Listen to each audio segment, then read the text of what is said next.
2 Chronicles 32. After these things and the establishment thereof, Sennacherib, king of Assyria, came, and entered into Judah, and encamped against the fenced cities, and thought to win them for himself. And when Hezekiah saw that Sennacherib was come, and that he was purposed to fight against Jerusalem, he took counsel with his princes and his mighty men to stop the waters of the fountains which were without the city, and they did help him.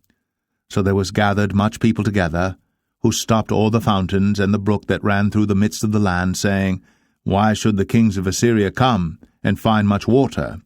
Also he strengthened himself and built up all the wall that was broken, and raised it up to the towers, and another wall without, and repaired Millo in the city of David, and made darts and shields in abundance. And he set captains of war over the people, and gathered them together to him in the street of the gate of the city, and spake comfortably to them, saying, Be strong and courageous, be not afraid, nor dismayed for the king of Assyria, nor for all the multitude that is with him, for there be more with us than with him. With him is an arm of flesh, but with us is the Lord our God to help us, and to fight our battles. And the people rested themselves upon the words of Hezekiah king of Judah. After this did Sennacherib king of Assyria send his servants to Jerusalem, but he himself laid a siege against Lachish and all his power with him, unto Hezekiah king of Judah, and unto all Judah that were at Jerusalem, saying, Thus saith Sennacherib king of Assyria, Whereon do ye trust, that ye abide in the siege in Jerusalem?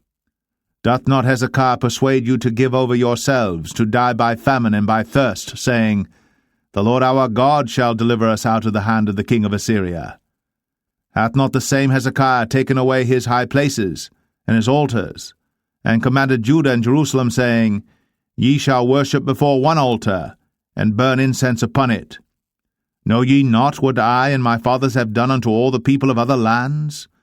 Were the gods of the nations of those lands any ways able to deliver their lands out of mine hand? Who was there among all the gods of those nations that my fathers utterly destroyed, that could deliver his people out of mine hand, that your God should be able to deliver you out of mine hand?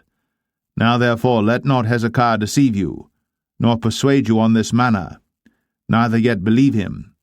For no God of any nation or kingdom was able to deliver his people out of mine hand, and out of the hand of my fathers.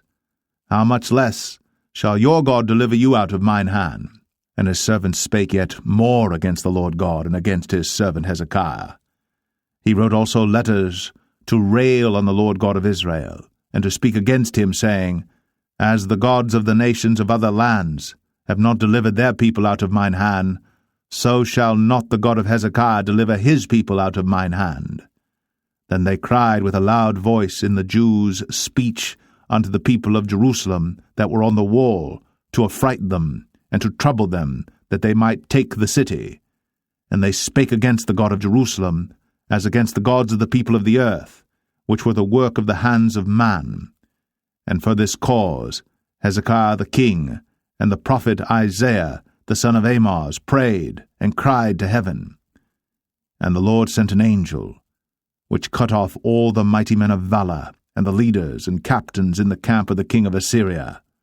So he returned with shame of face to his own land. And when he was come into the house of his God, they that came forth of his own bowels slew him there with the sword. Thus the Lord saved Hezekiah, and the inhabitants of Jerusalem from the hand of Sennacherib the king of Assyria, and from the hand of all other, and guided them on every side. And many brought gifts unto the Lord to Jerusalem, and presents to Hezekiah king of Judah, so that he was magnified in the sight of all nations from thenceforth. In those days Hezekiah was sick to the death, and prayed unto the Lord, and he spake unto him, and he gave him a sign. But Hezekiah rendered not again according to the benefit done unto him, for his heart was lifted up. Therefore there was wrath upon him, and upon Judah and Jerusalem.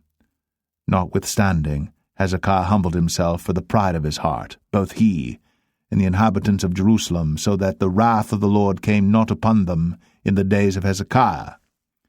And Hezekiah had exceeding much riches and honour, and he made himself treasuries for silver and for gold and for precious stones, and for spices and for shields, and for all manner of pleasant jewels, storehouses also for the increase of corn and wine and oil, and stalls for all manner of beasts, and coats for flocks. Moreover he provided him cities, and possessions of flocks and herds in abundance, for God had given him substance very much. This same Hezekiah also stopped the upper watercourse of Gihon, and brought it straight down to the west side of the city of David. And Hezekiah prospered in all his works. Howbeit in the business of the ambassadors of the princes of Babylon, who sent unto him to inquire of the wonder that was done in the land, God left him to try him, that he might know all that was in his heart. Now the rest of the acts of Hezekiah, and his goodness, behold, they are written in the vision of Isaiah the prophet, the son of Amoz, and in the book of the kings of Judah and Israel. And Hezekiah slept with his fathers, and they buried him in the chiefest of the sepulchres of the sons of David, and all Judah and the inhabitants of Jerusalem did him honor at his death, and Manasseh his son reigned in his stead.